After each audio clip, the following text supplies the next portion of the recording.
Shalom YG. Shalom.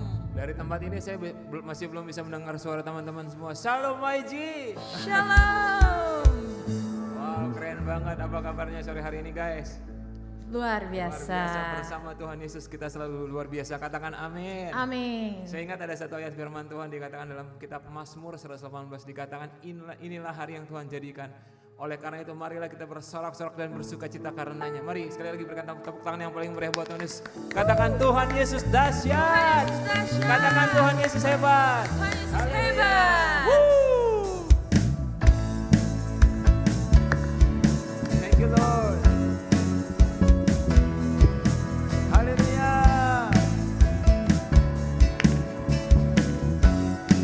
Katakan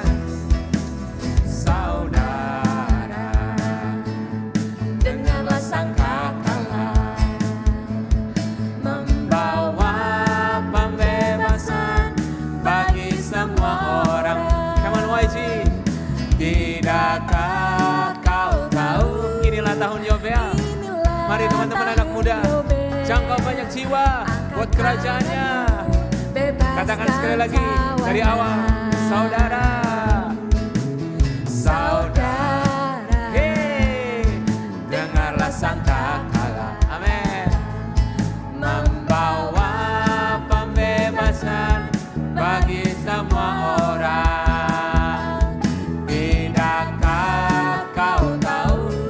Tahun Yobel, inilah tahun kemenangan buat kita guys. Angkat tangan, amin. Mari sama-sama selesaikan amanat agung Tuhan. Katakan, ini tahun pembebasan. Wow, ini tahun pembebasan. Semua tawanan dilepaskan. Yang lumpuh dan yang buta, kami akan melihat mujizat-Mu ya Tuhan. Lompat dan bersoraklah, sebab ini tahun pembebas. Ini tahun pembebasan. Ini tahun pembebas. Hei, hei, hei. Ini tahun pembebas. Kami percaya ya Tuhan. Pakai wajah ya Tuhan. Pakai setiap kami ya Tuhan untuk memuliakan nama-Mu. Yang lumpuh yes. Bersoraklah, sebab ini tahun pembebasan. Biar drum saja katakan ini tahun pembebasan. Ini tahun pembebasan. Hei, hei. Kami percaya ya Tuhan. Semua tawanan dilepaskan. Kami akan melihat mujizat. Kami akan melihat kuasa-Mu dinyatakan ya Tuhan. Dan yang buta lompat dan bersoraklah, sebab ini tahun pembebasan. Katakan sekali lagi, ini tahun pembebasan. Ini tahun pembebasan. Hei, ini tahun pembebasan. Semua tawanan dilepaskan. Yang lumpuh dan yang buta, hei, lompat dan bersoraklah, sebab ini tahun pembebasan. Sebab ini tahun pembebasan. Sebab ini tahun pembebasan. Sebab ini tahun pembebasan ya Tuhan. Sebab ini tahun pembebas. Berikan tepuk tangan yang paling meriah buat Tuhan Yesus. Katakan kami percaya ya Tuhan. Thank you Lord Jesus. Haleluya. Sekali lagi berikan tepuk tangan yang paling meriah buat Tuhan Yesus. Yang percaya sama Tuhan, kalau ini adalah tahun pembebasan atas setiap generasi muda, boleh lambaikan tangannya. Boleh kasih jempolnya buat Tuhan. Katakan haleluya. Haleluya. Wow, puji nama Tuhan. Baik teman-teman, kita akan sama-sama mendeklarasikan Pentakosta yang ketiga. Karena inilah janji Tuhan atas setiap kita generasi mudanya Tuhan.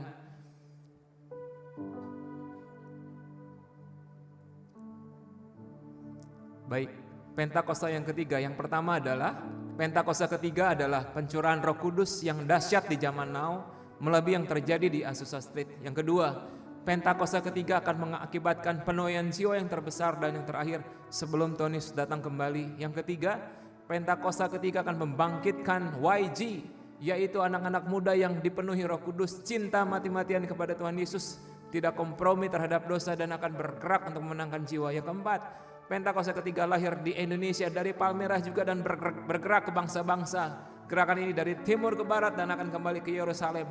Pentakosta ketiga akan memberikan kuasa untuk menyelesaikan amanat agung. Dan setelah itu Tuhan Yesus datang kembali. Boleh berikan tepuk tangan yang paling meriah. Katakan, aku percaya ya Tuhan. Katakan, kami percaya ya Tuhan. Kami percaya Tuhan. Terima kasih. Mari kita siapkan hati kita, saudara. Amin ya Tuhan. Yesus Tuhan. Yesus. Oh God.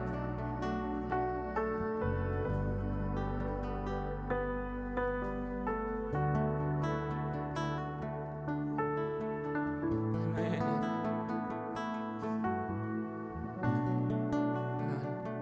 You are here, moving in our midst. I worship you. I worship. Amen.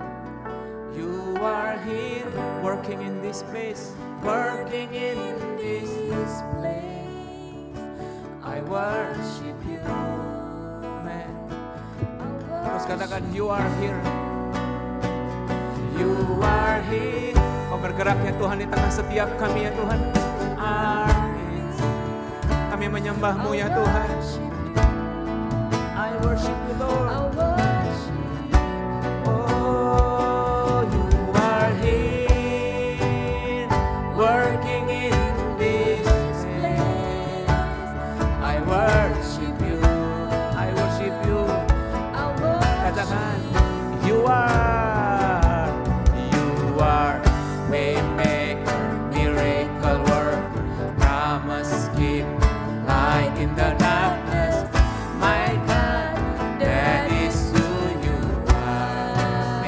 You are waymaker, miracle worker, promise keeper, light in the darkness. My God, that is who you are. Katakan sekali lagi dari bait, katakan, you are here. You are here, moving in our midst.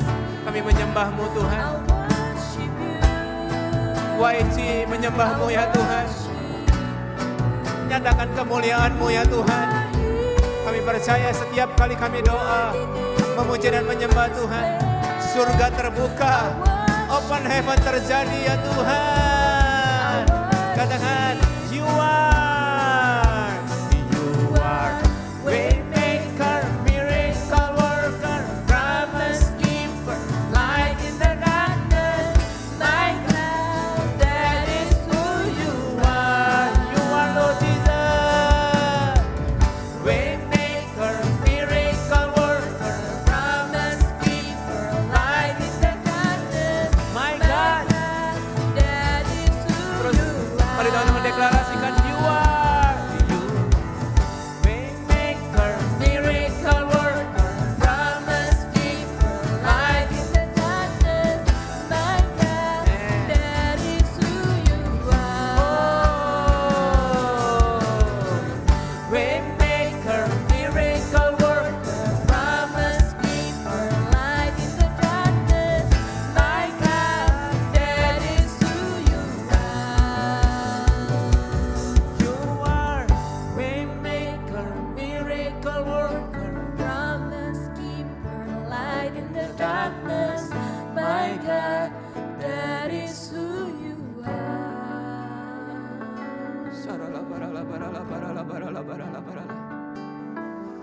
Yesus, saat ini kami sedang menyembah Tuhan segala Tuhan, Raja segala Raja, Allah segala Allah. Thank you Lord Jesus.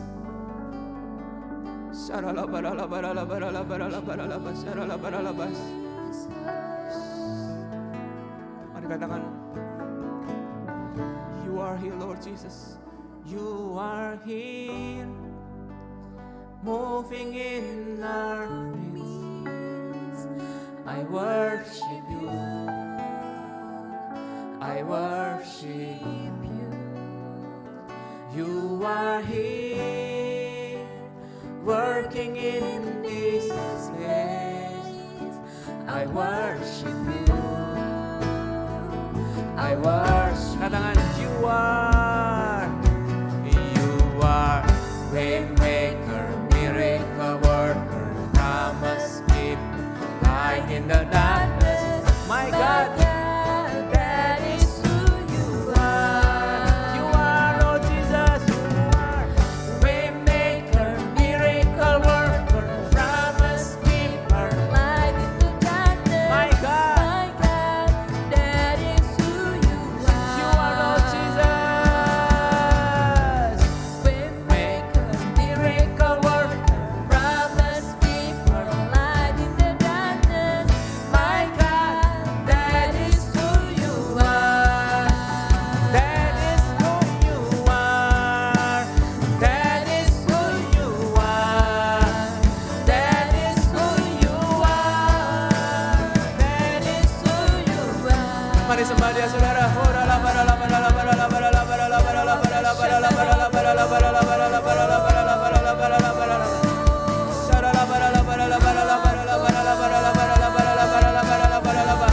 Kami percaya kami sedang menyembah Allah yang dahsyat, Allah yang sanggup menciptakan yang tidak ada menjadi ada, Allah yang sanggup mengubahkan yang mustahil menjadi tidak mustahil, Allah yang sanggup mengubahkan yang tidak mungkin menjadi mungkin.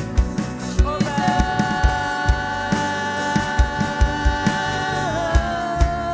Jesus, Jesus. Oh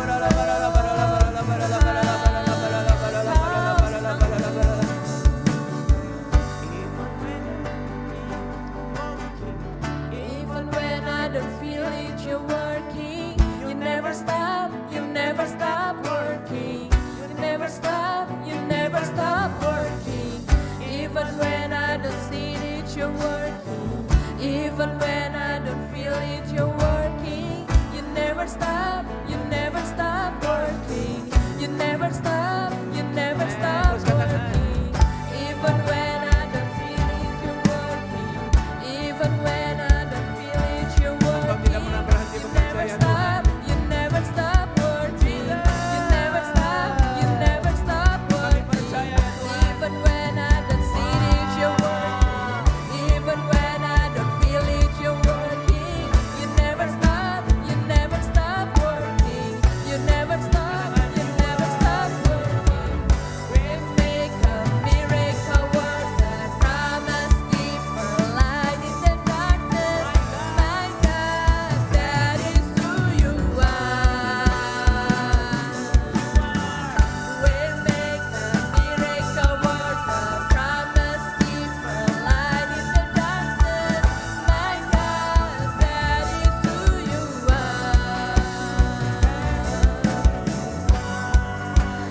That is who you are. That is who you are. That is who you are.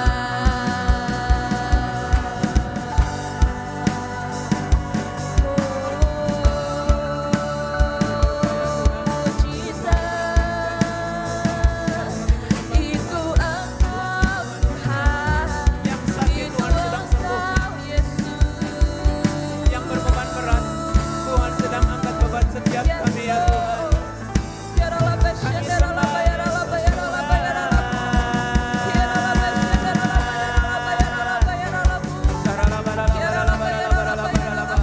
Kami percaya ya Tuhan, mata Tuhan melihat ke setiap rumah demi rumah kami ya Tuhan, setiap ruangan demi ruangan kami ya Allah. Dimanapun kami berada ya Tuhan, kami katakan, kami percaya inilah tempat kudus-Mu ya Tuhan. Oh Yesus Tuhan, oh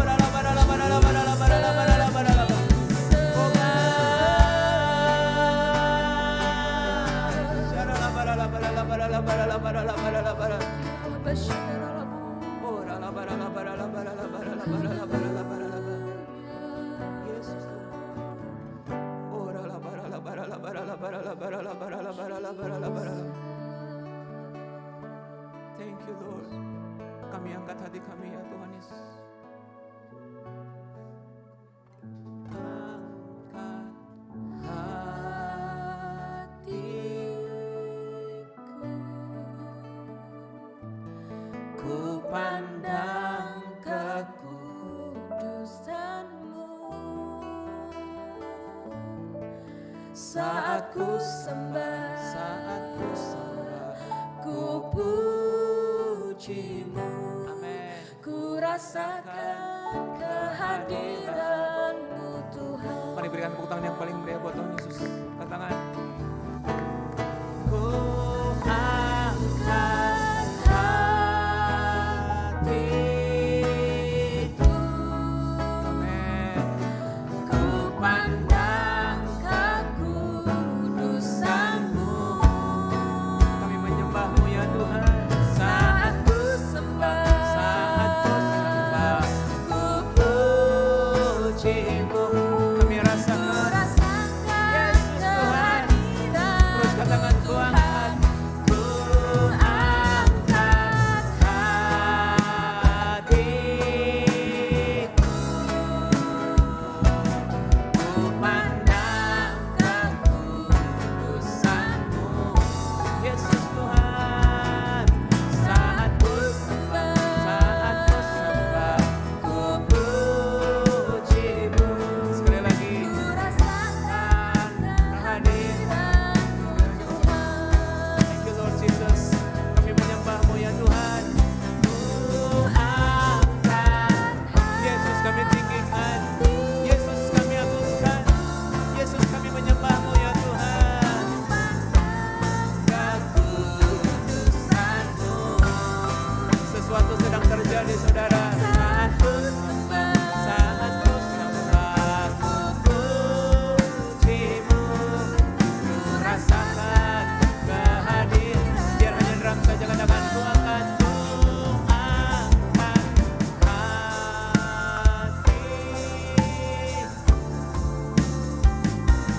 ku pandang kekudusan-Mu. Saat ku sembah, ku puji-Mu, ku rasakan kehadiran-Mu.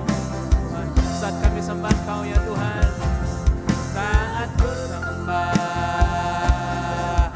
ku puji-Mu, ku rasakan kehadiran-Mu Tuhan. Saat kami sembah Kau Tuhan, saat ku sembah, ku puji-Mu, Ku rasakan kehadiran-Mu. Yesus, Yesus. Berikan tepuk tangan yang paling meriah buat Tuhan Yesus.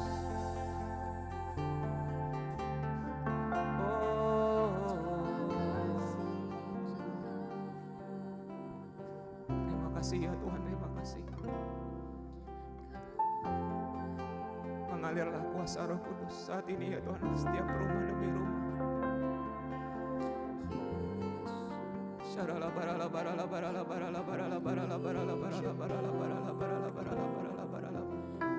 Biar hatimu Tuhan saat ini kami boleh menerimanya ya Abba.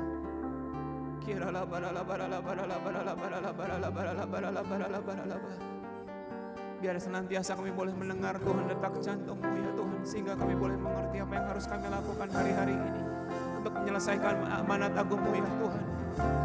Tuhan, kami mau terus mendekat kepadamu ya Allah. Kami mau terus Tuhan banyak menghasilkan buah buat kerajaan-Mu ya Tuhan. Karena kami percaya ya Tuhan Yesus, waktu kedatangan-Mu sudah sangat-sangat singkat ya Tuhan. Kami mau terus bekerja melayani-Mu ya Tuhan. Karena akan datang waktunya malam ya Tuhan, di mana setiap kami sudah tidak bisa bekerja lagi ya Tuhan. Haleluya, haleluya, haleluya.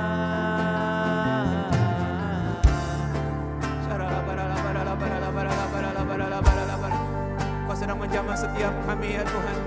Kau sedang menjamah setiap rumah demi rumah ya Tuhan. Bangkitkan pasukan-Mu ya Abba. Bangkitkan Tuhan hamba-hamba-Mu ya Tuhan atas YG ya Allah. Kami percaya Tuhan, bangkitkan generasi Yeremia ya Tuhan. Satu generasi yang cinta mati-matian sama Tuhan. Satu generasi yang tidak kompromi terhadap dosa. Satu generasi yang dipenuhi sama Roh Kudus dan kesukaannya dalam menyelesaikan amanat agungmu ya Tuhan. Memberitakan firman-Mu ya Allah, menjadi terang-Mu ya Tuhan atas dunia yang gelap ini ya Tuhan. Terima kasih ya Tuhan, terima kasih. Tuhan terus Tuhan pimpin ibadah kami ya Tuhan. Terus Tuhan sampai pada akhirnya biar hanya nama Tuhan saja dipermuliakan. Kalau sebentar ya Tuhan kami duduk diam Tuhan di bawah kaki-Mu. Roh Kudus sampaikan pesan-Mu. Kami terus buka hati ya Tuhan. Biarlah Tuhan firman-Mu Tuhan boleh menguatkan hidup setiap kami. Boleh membangkitkan iman kami ya Tuhan. Terima kasih Bapak, terima kasih. Berkati Tuhan hamba-Mu Tuhan buat Bapak Pendeta Ulbridge. Pakai Tuhan Ulbridge ya Tuhan. Terima kasih Bapak, terima kasih. Kami serahkan Tuhan sebagai dalam tangan Tuhan. Dalam nama Tuhan Yesus kami berdoa dan mengucap syukur. Biar setiap kita yang percaya dan sudah diberkati Tuhan dalam hadirat Tuhan katakan amin. Berikan tepuk tangan sekali lagi yang paling meriah buat Tuhan Yesus. Katakan haleluya. Ya nama Tuhan saya serahkan kepada host.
khotbahnya selalu memberkati kita semua, bener ya. Nah, beliau adalah salah satu orang teman-teman gitu ya. 24 tahun beliau berkarya, bekerja dan mengabdi kepada salah satu anak perusahaan di Astra. Tapi ternyata sekarang saya baru tahu juga ini. Ternyata beliau sudah tidak lagi bekerja di Astra, tapi ternyata beliau sudah menjadi seorang vice president di salah satu perusahaan logistik yang ada di Jakarta. Nanti mungkin siapa tahu Pak Ulbridge mau cerita sama kita gitu ya. Dan selain bekerja di swasta juga ternyata Pak Ulbridge ini aktif untuk melayani khotbah, kemudian seminar di berbagai gereja. Bahkan beliau juga aktif untuk membantu konseling kalau ada keluarga ataupun anak-anak muda yang pengen konseling gitu ya. So, tanpa berpanjang-panjang lebar, saya menyerahkan waktu dan tempat untuk Pak Ulbridge. Kita kasih tepuk tangan sekali lagi yang meriah buat Tuhan Yesus. Haleluya. Silakan Pak Ulbridge, waktu dan tempat kami persilahkan.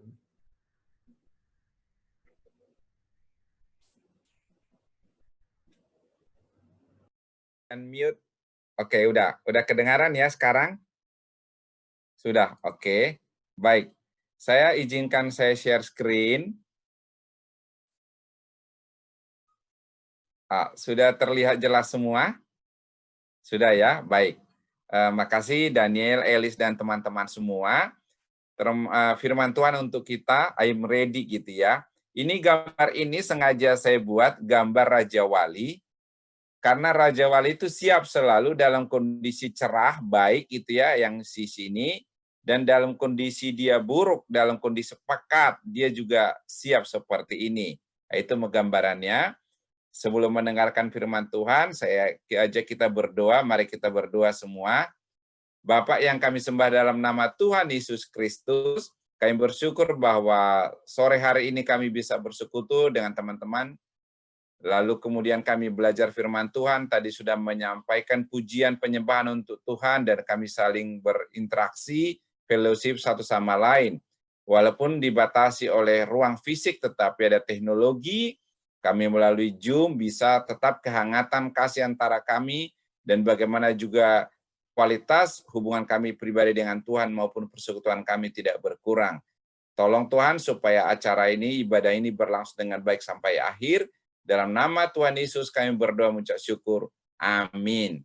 Ya, tadi ini saya tadi sampaikan oleh Daniel, ini foto saya bulan Maret awal 2020.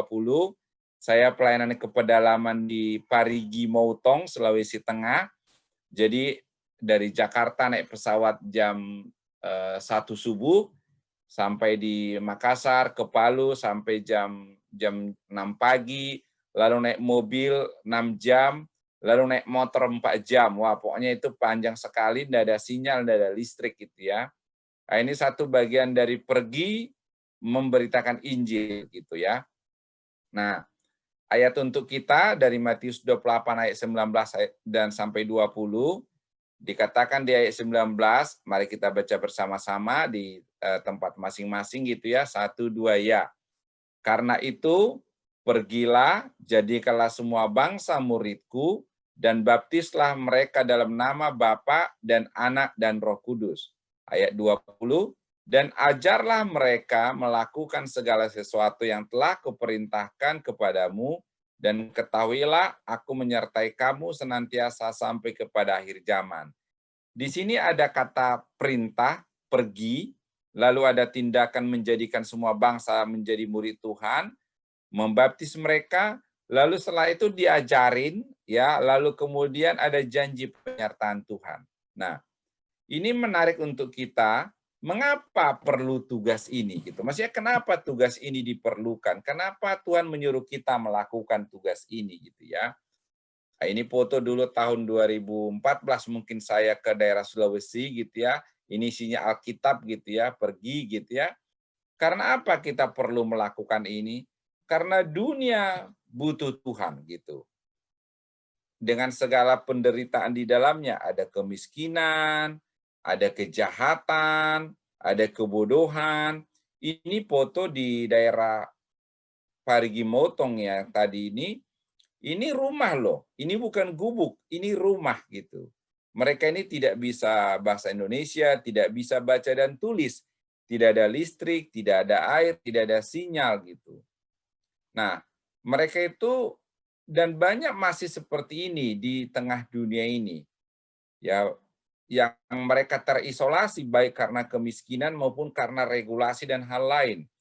Dunia butuh Tuhan. Kita dalam iman kita percaya bahwa Tuhan yang kita sembah dalam nama Tuhan Yesuslah Tuhan dan Juru Selamat.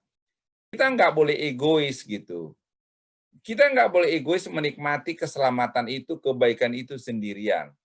Ada sebuah ilustrasi berkata begini, bayangkan nanti kalau Tuhan sudah datang yang kedua kali kita di sorga, lalu kemudian kita lihat neraka gitu. Lalu di neraka itu banyak orang-orang yang berteriak gitu, dulu kenapa nggak menceritakan ke saya gitu. Nah, dunia butuh Tuhan, dan bukan hanya orang miskin dan menderita, termasuk sebenarnya pun di dalam kekayaan, di tengah pusat glamour dunia ini. Ini artis cantik TikTok, ini tewas gantung diri 27 Juni kemarin, masih baru gitu ya. Orang kaya, cantik dan terkenal tidak jaminan orang bahagia. Jadi tanpa Tuhan hidup manusia akan bermasalah. Karena manusia itu bukan Tuhan gitu. Jadi dunia ini butuh Tuhan.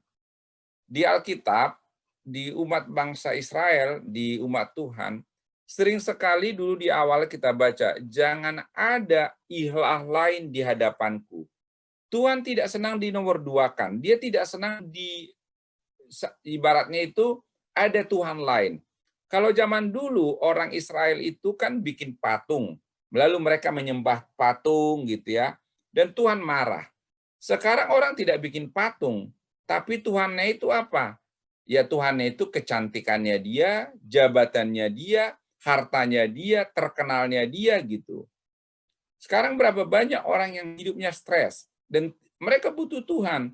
Apakah teman-teman mungkin suka melihat gitu ya, seorang YouTuber gitu, yang punya subscriber itu sampai puluhan juta, hidupnya bahagia. Kata siapa? Karena apa? Mereka menjadikan keterkenalan itu menjadi Tuhan. Sekarang misalkan kalian bayangin seorang YouTuber gitu ya, Dia sekarang itu kalau posting sesuatu, yang nge-like itu dalam 1 hari itu 1 juta. 1 minggu itu udah 10 juta. Dan itu menjadi target bagi dia. Begitu bulan depan dia taruh sesuatu yang nge-like cuma 100.000, udah stres dia. Karena dulu 1 juta, sekarang jadi 100.000. Ya kan? Dan itu membuat orang menjadi gimana caranya supaya selalu eksis. Gimana caranya supaya selalu terkenal. Padahal hari ini kamu paling cantik, besok ada yang lebih cantik. Hari ini, nah sama dengan pengusaha. Mungkin kita sekarang berpikir, coba kalau uang saya ada 1 miliar, hidup saya bahagia. Kalau 100 miliar, hidup saya bahagia. Nah itu, dunia butuh Tuhan. Supaya kita kasih tahu ke dunia ini, kebahagiaanmu bukan di jabatanmu, kebahagiaanmu bukan di kekayaanmu. Karena kalau kaya menjamin bahagia, tidak ada orang kaya yang stres dan bunuh diri. Nah, so dari itu, dunia ini perlu diberitakan, lalu di mana kebahagiaan sejati? Kebahagiaan sejati di dalam Tuhan. Sekarang lebih lagi setelah COVID-19. Hari-hari ini, kita ada dalam situasi yang tidak pernah kita bayangkan sebelumnya. Di akhir tahun lalu dan di awal 2020 pada saat saya khotbah pelayanan di GBI-nya Pak Gatot Subroto, tema kita kan New Dimension, tahun dimensi baru. Saya dulu sering merenung gitu, kira-kira dimensi apa ya gitu ya. Ya ternyata salah satu dimensi itu apa yang ada sekarang. Kita nggak pernah kebayang, sudah 5 bulan orang tidak beribadah di dalam gedung. Sekarang kita bertemu orang saja di restoran susah. Bisnis semua problem. Nggak pernah kebayang oleh kita. Lalu apa makna hubungan dengan pergi dengan ready gitu ya. Sekarang ini semua berubah. Masalah kesehatan, masalah keuangan, bisnis, pola hidup, keagamaan, hubungan sosial. Kemarin dapat berita, seluruh negara di dunia pertumbuhan ekonominya negatif minus kecuali Cina. Indonesia minus. Kalian mengerti arti kata pertumbuhan ekonomi negatif minus? Gini, pertumbuhan ekonomi itu kan lambang dari suatu kondisi termasuk lapangan kerja. Jadi kalau misalkan ekonomi bertumbuh 5%, berarti ada kemungkinan lapangan kerja tambah 5%.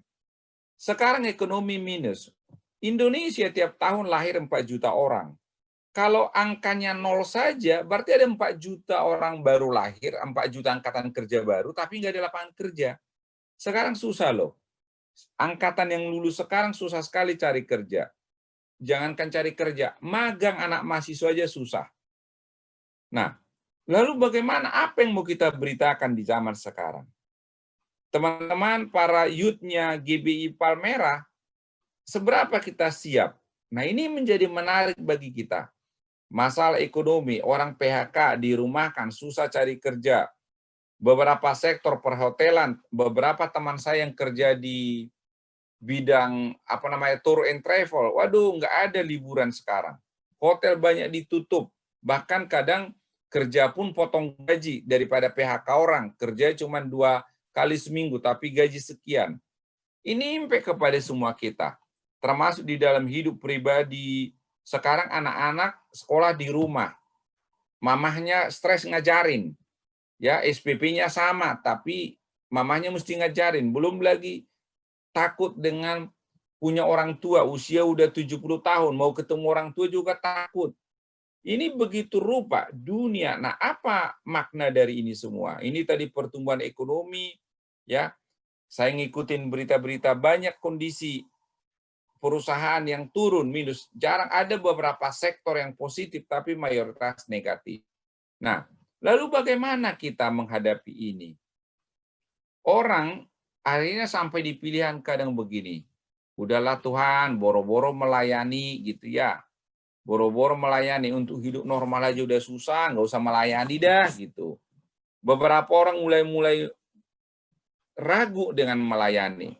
Di sebuah gereja, saya dapat cerita dari teman, itu guru sekolah minggu itu ada puluhan. Itu mau dibuat sekarang sekolah minggu online, susah sekali dapat komitmennya. Suruh persiapan ngajar, nggak datang. Pas ngajarnya nggak datang gitu. Nah, kalau sekarang nanti kemudian sekolah minggu seperti itu, lalu bagaimana kualitas sekolah minggunya? ini COVID-19 ini seperti pisau bermata dua. Bisa membuat orang makin dekat dengan Tuhan atau justru makin menjauh dengan Tuhan.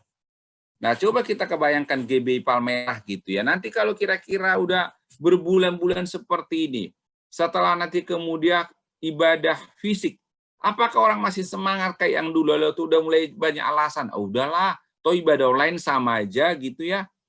Ya, beberapa gereja sekarang juga mengalami kendala dengan banyak hal, pemberkatan pernikahan, komsel, atau kemudian persekutuan wilayah, dan sebagainya. Bagaimana kita di situasi ini? Nah, teman-teman semua tadi saya lihat ada kurang lebih 33 kita pesertanya hari ini, 32, 33. Kita harus ready gitu, dalam situasi baik ataupun buruk. Ya, ini foto saya di Kalimantan Tengah gitu. Kita ready dalam arti apa? Ya nyiapin perlengkapan kita. Kayak saya nih pergi ke gunung, dulu kami itu naik mobil 10 jam. Udah tahu dong di gunung itu nggak bakal ada pom bensin. Berarti kita siapin apa? Jerigen. Lalu kita siapin minum, siapin makanan kalau tinggal di hutan. Itu ready namanya. Jadi I'm ready itu bukan hanya sekedar kalimat, tapi tindakan. Teman-teman tadi saya udah cerita, dunia ini mau kondisi kaya berhasil pun ada masalah, miskin pun ada masalah. Seberapa kita siap menghadapi situasi itu? Nah, pertanyaannya, ini orang naik gunung ya. Bagaimana kita menolong orang lain jika hidup kita penuh masalah dan lemah? Ya seperti laki-laki ini, dia kan menolong si wanita kan. Bayangkan kalau dia udah lemes di atas, gimana dia mau nolong? Nah, ini juga pertanyaan bagi teman-teman. Kata firman Tuhan, beritakanlah Injil. Iya kan? Bagaimana memberitakan Injil kalau kita hidup dengan masalah kita masing-masing? Nah, di dalam Alkitab ada satu tulisan di dalam katakan, seorang prajurit yang baik gitu ya, dia tidak dipusingkan oleh masalah dia sendiri. Teman-teman, ini apa namanya? Tahu ayat itu di mana? Dia seorang prajurit, dia tidak akan dipusingkan dengan urusan-urusan dia sendiri. Karena apa? Dia harus berkenan kepada atasannya. Jadi, kalau seorang prajurit yang baik, dia harus loyal. Jadi misalkan gini, kalau Daniel disuruh bertempur sebagai seorang bertempur gitu kan. Nah, dia, saya baca untuk 2 Timotius 2 ayat 3 dan 4. 2 Timotius 2 ayat 3 dan 4. Ikutlah menderita sebagai seorang prajurit yang baik dari Kristus Yesus. Seorang prajurit yang sedang berjuang tidak memusingkan dirinya dengan soal-soal penghidupannya, supaya dengan demikian ia berkenan kepada komandannya. Lo bayangkan sekarang Daniel Ulbricht, Daniel Ellis, kita prajurit Kristus. Kita disuruh pergi beritakan Injil. Lah kalau kita mah, Pak, boro-boro beritakan Injil, Pak, saya bayar kos-kosan aja nggak ada uang gitu kan. Pak, boro-boro mau beritakan Injil, saya itu di kantor terancam di PHK, saya terancam nggak bisa bayar kos, saya begini-begini. Nah mirip, untuk memberitakan Injil kita harus siap, ready, dalam arti siap. Bukan berarti kita mesti sempurna dulu, Pak. Saya baru memberitakan Injil kalau udah punya rumah, punya mobil, deposito 1 miliar gitu ya. Nanti deh setelah saya minimal manajer lah baru memberitakan. Bukan begitu. Tetapi kita ready sesuai dengan level masing-masing. Apakah seorang mahasiswa bisa memberitakan Injil? Bisa. Tetapi mahasiswa kan memberitakan Injil sesuai dengan kapasitas mahasiswa. Ya tentu minimal kamu jadi mahasiswa yang baik, yang bertanggung jawab. Apakah harus cum laude? Ya belum tentu, kan nggak semua orang juga punya kemampuan cum laude. Tetapi minimal jangan terancam drop out. Bagaimana kita memberitakan Injil jadi mahasiswa kalau kita drop out? Lalu jemaat gereja, gimana kita memberitakan Injil kalau kita sibuk dengan konflik, ribut antar jemaat, dikit-dikit sakit hati, hanya karena ada urusan makanan, salah pengertian, sakit hati, baper, nggak datang, left group gitu loh. Hanya karena urusan disapa, nggak dijawab papasan, tersinggung gitu. Orang-orang yang tidak dewasa seperti itu, bagaimana dia memberitakan Injil? Ya, saya misalkan nih pergi ke pedalaman yang gambar yang tadi ya ini. Tiba-tiba saya di pedalaman alergi, kedinginan, diare, sakit perut. Bukannya saya memberitakan Injil di pedalaman, malah nyusahin orang gitu. Nah, mirip dengan kita. Maka itu kita bisa menolong orang lain, kita harus kuat. Kita harus menjadi orang yang sanggup membenar. Apa maknanya? Tatanan dunia terus berubah. Nah, pastikanlah ketahui bahwa Tuhan yang akan menolong kita. Dikatakan di sini, Tuhan punya rancangan untuk kita masing-masing. Rancangan damai sejahtera. Memberikan masa depan penuh harapan. Jadi gini, setiap kita mempunyai situasi yang berbeda. Ada orang yang punya talenta main musik, ya beritakanlah Injil dengan musikmu. Ada yang mempunyai talenta menulis, beritakan Injil dengan tulisanmu. Kamu punya keterampilan seni, melukis, membuat patung, membuat software IT, menjadi seorang marketing, maka hidup kita itu menjadi pemberita Injil. Nah, memberitakan Injil itu bukan berarti harus seperti KKR di lapangan, tidak. Seluruh hidup kita adalah pemberita Injil. Kalau kita misalkan jadi marketing, orang lain itu menang tender dengan sogok, sikut sana, sikut sini. Kita ikut menang tender dengan kualitas, dengan profesional. Itu pemberitaan Injil. Di tengah orang-orang kemudian itu sekarang stres karena COVID, kita bisa tetap tenang, rileks. Tadi pagi saya bicara dengan seseorang, dia bilang begini. Dia bertemu dengan seorang yang selalu happy, senyum gitu. Dan orang itu selalu tuh semangat gitu. Padahal orang ini kerjanya itu dia bidang I.O, khusus yang bikin lampu lighting di I.O. Praktis semenjak COVID 5 bulan, dia order 0, nggak ada I.O sama sekali.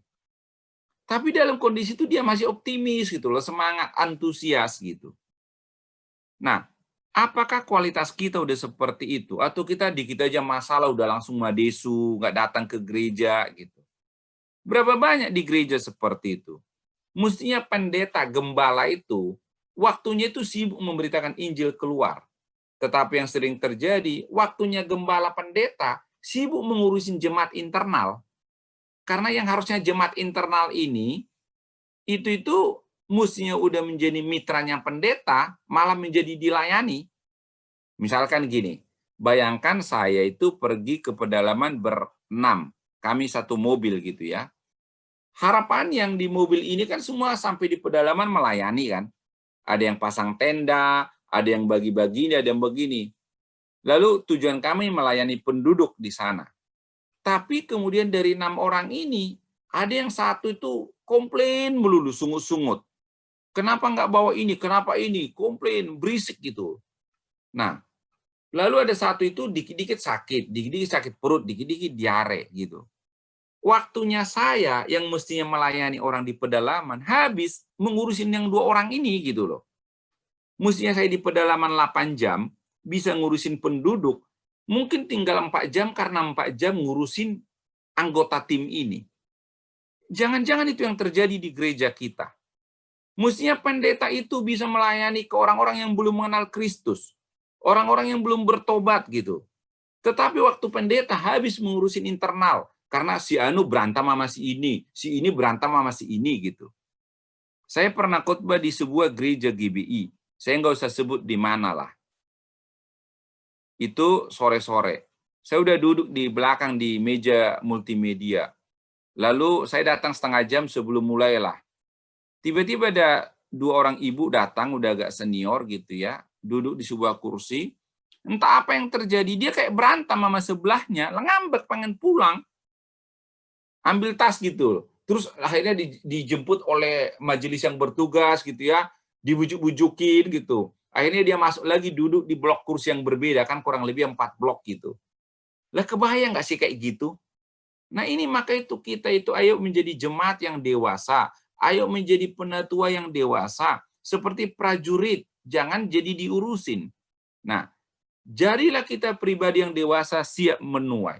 Seperti Raja Wali siap tempur gitu. Nah itu Supaya siap menuai, pertama, pastikan kerohanianmu siap. Ya, rohanimu siap apa? Ya, kuasai firman Tuhan.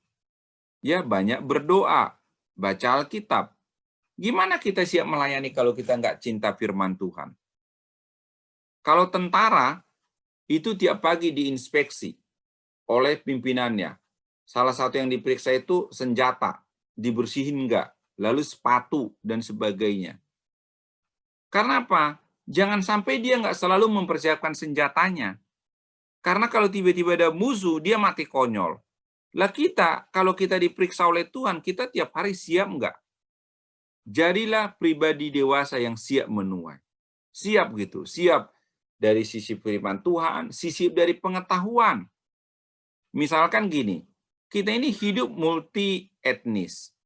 Ada orang Batak, orang Chinese, orang Jawa.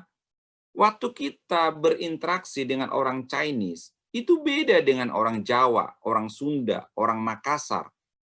Kita mesti siap gitu. Jangan kita itu kayak saya nih, kalau teman sama orang Batak, nyambung. Begitu orang Chinese, nggak bisa, ya jangan. Kita mesti siap. Saya ini kan tadi, Daniel tadi memperkenalkan, saya pelayanan khotbah, seminar, dan sebagainya. Saya hitung-hitung tahun 2019, total saya khotbah, seminar, sharing 128 kali selama 1 tahun. Dengan berbagai gereja, ada termasuk gereja GBI di situ. Termasuk ada anak-anak SMP, anak SMA, lansia, gereja Batak, gereja macam-macam. Kita harus siap. Tiba-tiba kita ketemu dengan orang yang gayanya saya A, tapi orang yang saya layani B, ya mesti siap. Bukan mereka yang menyesuaikan diri dengan saya yang menyesuaikan diri. Coba bayangkan ya, Indonesia atau dulu itu ratusan tahun yang lalu kan belum mengenal Kristus. Kita masih agama suku kan, agama nenek moyang, animisme. Waktu dulu contohnya ada namanya John Sung dari Tiongkok datang memberitakan Injil ke Indonesia. Tentu John Sung kan menyesuaikan dengan Indonesia waktu itu. Atau ada misionaris orang bule datang ke Indonesia.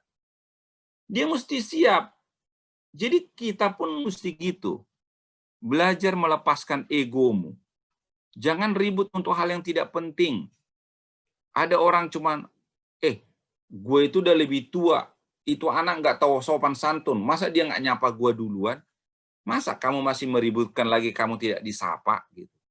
Jadilah pribadi yang dewasa. Siap dengan tantangan, kesulitan. Raja Wali ini burung yang keren. Kalau ada badai, burung lain itu ngumpet, sembunyi. Raja Wali justru terbang di atas badai. Bagi dia justru dengan badai, malah dia lebih enak terbang. Karena sayapnya dia itu tinggal ditaruh begini, angin itu membawa dia terbang. Ada orang, dia sakit, masuk rumah sakit, dia pelayan Tuhan, ada ngomel gitu loh, Tuhan kenapa saya sakit, kenapa begini, udah kesulitan keuangan, sakit lagi begini. Dia mengeluh dengan sakitnya.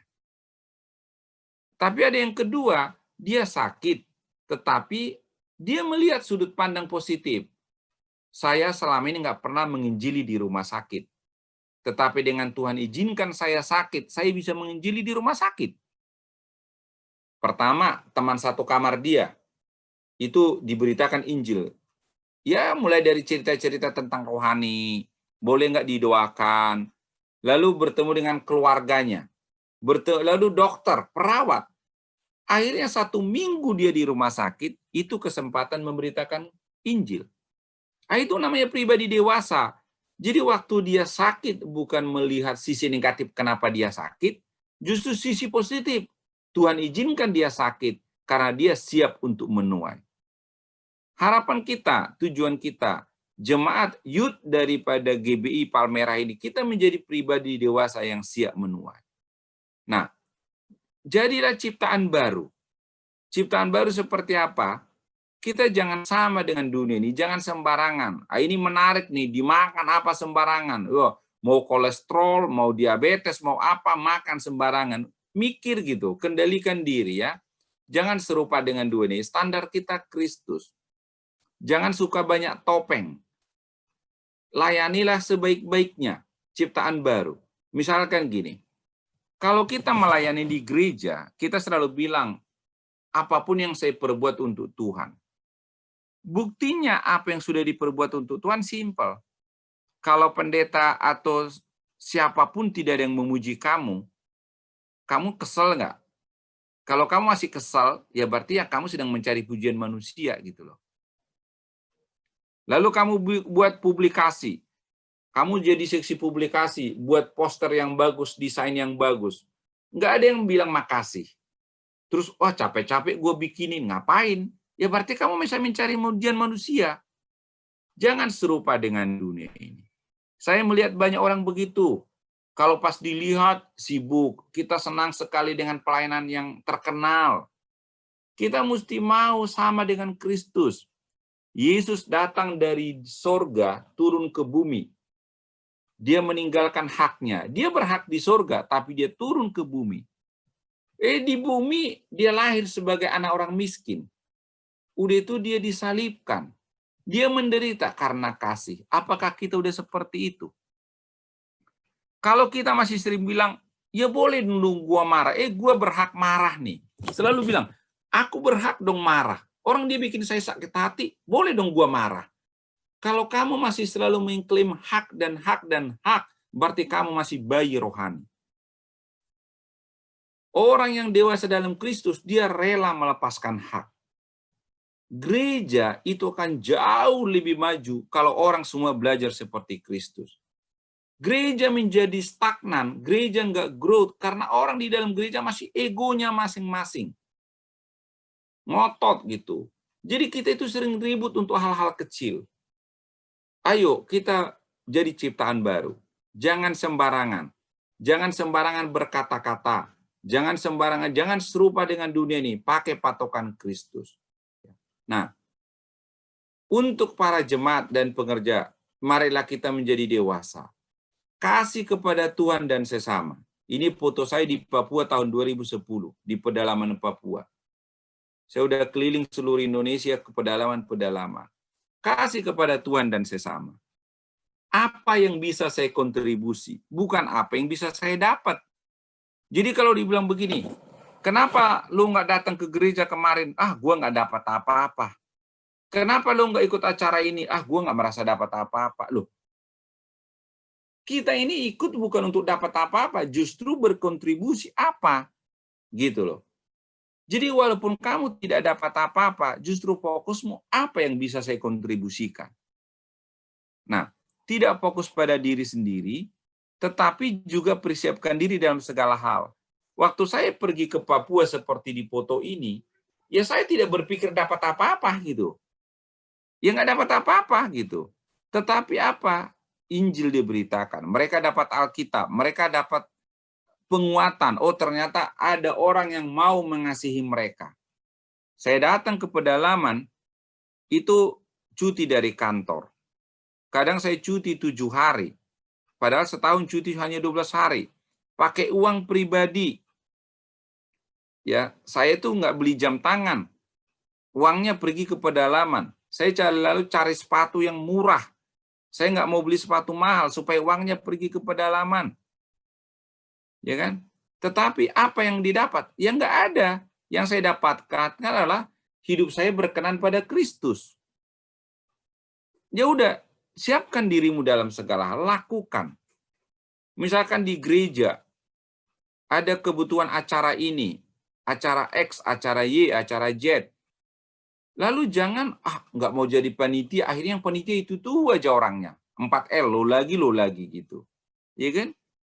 Tuker-tuker dong, jangan kamu dilayani terus. Ayo di antara 33 orang ini, gantian melayani. Dan kalau perlu juga melayani keluar, jangan hanya di dalam gereja. Kita melayani keluar. Entah apapun itu pelayanannya.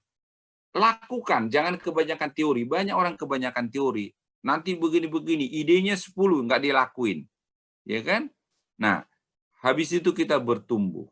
Barang siapa yang bisa dipercaya untuk hal kecil, maka dia layak dipercaya untuk hal yang besar. Ya, bertumbuhlah. Dan saya percaya orang yang dipercaya dalam Kristus, dia akan dipercaya juga di dalam kantor, dipercaya di dalam bisnis, dipercaya di dalam pekerjaan. Jadi kalau kamu dipercaya di gereja, di komunitas, maka sepatutnya kamu akan dipercaya di kantor oleh atasanmu. Sebaliknya, kalau di gereja kamu tidak dipercaya karena tidak komit, orang yang mudah cari alasan, mudah ngeles gitu ya, suruh datang jam 5 sore, siap-siap, ntar datang setengah 6. Aduh, tadi ketiduran gitu. Ada aja alasannya. Suruh nyiapin ini, hari Senin ya, iya sampai Rebo enggak. Aduh, lagi banyak tugas. Pokoknya ada aja alasan. Ya. Ini saya kasih tahu ya, teman-teman kalau lagi WFH, jangan kamu mempermalukan Kristus dalam hidupmu ya. Karena banyak orang WFH nggak kerja, dipikir liburan. Udah itu kerjaan nggak beres, tapi bikin taruh Instagram di mall. Ayo, bikin malu Kristus itu. Ya. Atasanmu nanya, mana report? Belum Pak, lagi mati di rumah wifi. Oh, nyalahin handphone rusak, ini rusak. Padahal kamu nongkrong di mall, bangun jam 10. Jangan mempermalukan Tuhan dalam hidupmu. Ya, WFH itu bukan liburan, kerja gitu. Nah, karena itu mari kita jadi jemaat dan pengerja yang dewasa. Kita ini menjadi mitra. Bayangkan ya, kalau setiap kita ini punya energi 100, kalau kita orangnya 10 kan jadi 1000. Kalau orangnya itu 100 berarti 10.000. Itu dahsyat kekuatannya. Tetapi bayangkan kalau di antara 100, ada orang bukan nggak punya energi, 0, malah minus. Jadi energinya ini malah nyubsidi ini gitu. Jangan sampai Daniel, Elis waktunya sibuk ngurusin kalian. Ada yang ngambek lah, ada yang sakit hati lah, ada yang pundung lah, ada yang inilah gitu. Justru kalian bantu, ayo apa yang kita kerjakan gitu dong. Ya. Nah, karena itu sharing dari saya. Ya nanti kalau mau ada tanya jawab atau ini silakan ya. Ini saya punya website ya, ulbridge.org. Silakan kalau mau baca-baca, saya suka nulis juga di sana gitu ya. Itu dari saya Daniel dan Eli.